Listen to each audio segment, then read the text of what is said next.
Praise the lord. ప్రభువైన యేసుక్రీస్తు నామం పేరట మీ అందరికీ శుభములండి. దేవుడు మహాకృపను బట్టి మనం ఇప్పటి వరకు కీర్తనలు మొత్తము కూడా రోజుకొక అధ్యాయము మనము చదువుకొని దానిలోని మాటలు మనము గ్రహించుకొని ఉన్నాము. రోజుకొక అధ్యాయము మనం చొప్పున రోజు మనం చదువుకుంటూ దాన్ని ధ్యానిస్తూ మనం ఉండి ఉన్నాం. ఇది చివరి అధ్యాయంలోకి మనం వచ్చి ఉన్నాము. కీర్తనలు 150వ అధ్యాయము మనము ఇప్పుడు చదువుకుంటూ ఉన్నాం. ఈ యొక్క అధ్యాయాలు మొత్తము కూడా మనం చదువుకున్నాం. మనం ఏ విధముగా ఉండాలో నేర్చుకొని ఉన్నాం. ఎలా దేవుణ్ణి మహిమపరచాలో కూడా నేర్చుకొని ఉన్నాం. ఈ యొక్క అధ్యాయము మొత్తము కూడా ఒక భక్తుడైతే దాన్ని పాటగా కూడా మనము మన మందిరాల్లో పాడుతూ ఉంటాం. అర్థమైందా పిల్లలు?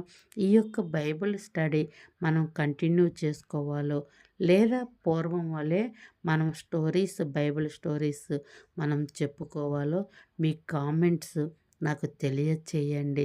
అందుకని దాని ప్రకారంగా మనము మన యొక్క ఛానల్లోకి ముందుకు వెళ్దాం.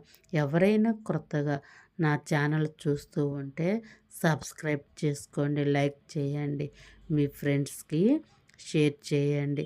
ఇది వినుట వలన మనకు విశ్వాసం వచ్చును. మీ ఫ్రెండ్స్ కూడా ఈ మాటలు, దేవుని మాటలు మీరు పంచుకోండి. ఈ యొక్క అధ్యాయం మొత్తము కూడా మనం చదువుకోక్కర్లేదు, కానీ ఒక పాటగా కూడా మనము పాడుకోవచ్చు అన్నమాట. అర్థమైందా పిల్లలు? ప్రతిరోజు ఒక అధ్యాయం చొప్పున మీ వద్దకు తీసుకొచ్చి ఉన్నాను. ఎంతమంది బైబిల్ ధ్యానించి ఉన్నారో నాకు కామెంట్స్ తెలియచేయండి. యెహోవాను స్తుతించుడి, ఆయన పరిశుద్ధ ఆలయమునందు దేవుణ్ణి స్తుతించుడి.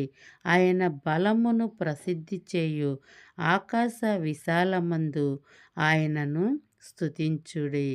ఆయన పరాక్రమ కార్యములను బట్టి ఆయనను స్తుతించుడి. ఆయన మహాప్రభావమును బట్టి ఆయనను స్తుతించుడి. బోరధ్వనితో ఆయనను స్తుతించుడి.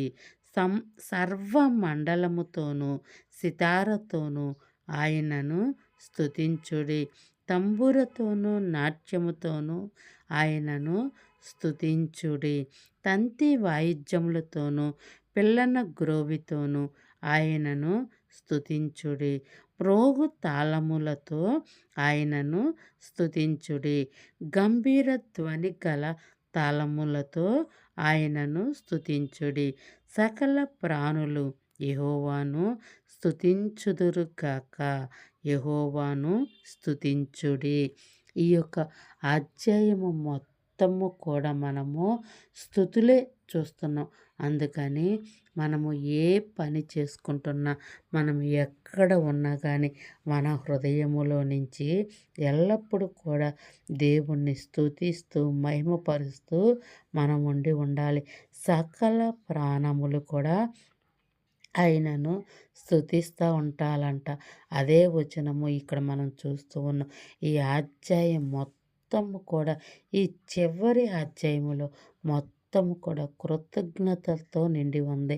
మనము కూడా మన దేవునికి ఎల్లప్పుడూ కూడా మన హృదయపూర్వకంగా దేవునికి కృతజ్ఞతాస్తుతులు చెల్లిస్తూ ఆయన మహిమపరుస్తూ ఉండాలి.